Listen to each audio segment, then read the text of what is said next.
If you are a subscriber to my channel, then you know how much I enjoyed the superhero TV shows from the 70s. I've talked about my love for Spider-Man, Wonder Woman, Captain America, and Shazam, just to name a few. But until now, I haven't talked much about the Incredible Hulk. And boy, oh boy, did I love this show. Don't get me wrong, Lou Ferrigno was great, but it was this guy, Mr. Bill Bixby. He was the main reason why I watched the show, and why I believe the show was such a great success. So let's talk a bit about Bill. As a reminder, I'm going off my memories here, so I'm not going to mention everything that the guy's been in. I'm looking for all of you to fill in the blanks, the stuff that I leave out in the comments section.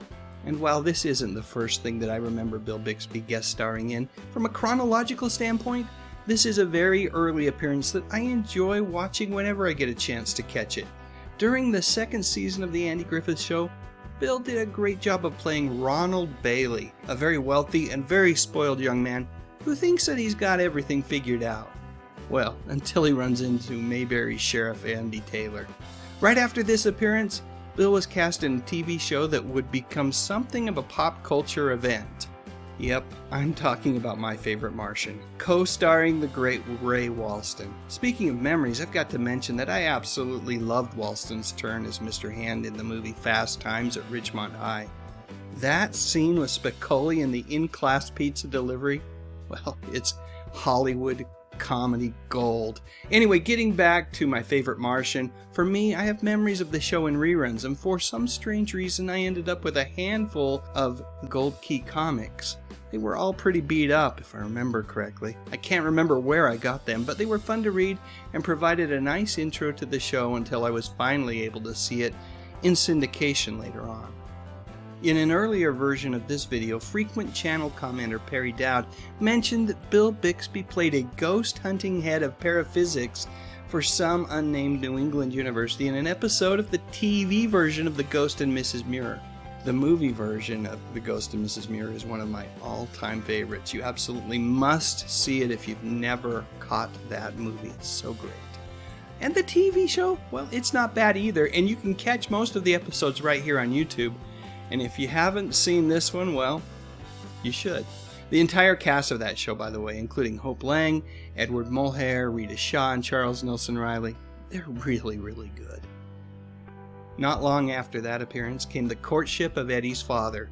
Beginning in 1969, the show ran for 3 seasons on ABC. I vaguely remember watching an episode or two of this show, but it wasn't my favorite. Although even then, as a young boy, I recognized that there was something very special about Bill Bixby. If I had to try to pin it down, I'd say it's that there was a real genuine earnestness to him. Yeah, and he seemed super kind. As I reflect back, that might be his talent. He just seemed like a really good guy, and it seemed real. Now here's where Bill Bixby really caught my attention for the first time as a young boy. The TV show was The Magician. It only ran for 1 season, but for whatever reason, my dad loved this show and would watch it religiously each week. And because he watched it, so did I. In The Magician, Bixby starred as Tony Blake, a professional stage magician who used his skills to solve crimes and help the helpless. He was a superhero who dealt in magic and, even better, was able to escape from any type of trap that might get in his way. On the show, Tony was famous, and he traveled the world in his own personal luxury jet, as well as he had some pretty cool sports cars. Why this show didn't last longer, I'll never know. It really was well done, but that's okay, I guess, because not long after that show was canceled came this wonderful motion picture from the fine folks at Disney. Now, even without Bixby, I was bound to love this movie because it featured one of the all-time great comedic duos of Conway and Knotts. See The Private Eyes or The Prize Fighter if you have any questions at all about that claim. But having Bill Bixby on board as a slick gambler named Russell Donovan who gets conned into watching over some kids, well, that was just the icing on the cake. And as those who have seen the sequel, The Apple Dumpling Gang Rides Again, can attest, the movie really needed Bill.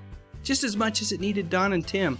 Bixby's absence in the sequel can be chalked up to perhaps the greatest role of his career. Yep, I'm talking about the Incredible Hulk. Bixby starred as tormented scientist David Bruce Banner. In the comics and later movies, his name is Robert Bruce Banner. Not sure the reason for the name change, but I'm sure there was some sort of reason. Maybe Kenneth Johnson and team wanted to distinguish this Dr. Banner from the comic book version. By giving him a slightly different name, maybe it felt more grounded in reality. I don't know, just speculation. The Incredible Hulk was introduced to TV audiences in the form of a couple of TV movies. After that came the series. It ran for 5 seasons on CBS, Friday nights. First I would watch The Dukes of Hazzard, and then this. While my friends were out partying on Friday nights, I was home watching television. And you know what? I don't regret it for one moment. Bixby's Banner was such a sad, forlorn fellow. He'd lost his wife, and really his whole life due to his experiments with gamma radiation, and now he just wanted to be left alone. He had a huge, big, green inner demon that he was always trying to suppress, and well, if you're a fan of the show, you know that he was often on the losing end of that battle. Banner, as played by Bixby, was the kind of guy that you could really root for. And that darn Jack McGee, man, did he really get my goat. Little bit of trivia, the opening narration for the show was provided by actor Ted Cassidy, who was well known for his work on The Addams Family, and well known by Dave Sundstrom for his work as Bigfoot on The $6 Million Man. On the premiere of Season 2, actress Mariette Hartley shows up for this very special 2-hour episode of The Incredible Hulk. Hartley, of course, was famous for her television commercials with James Garner hawking Polaroid cameras. Anyway, Hartley plays an ailing hypnotherapist, Dr. Carolyn Fields, who just maybe is the link to a possible cure for Banner's Hulkouts. Banner, on the other hand, has been doing some DNA research that may be able to help cure the hypnotherapist. They eventually come to depend on each other, and love blossoms among the beauties of Hawaii.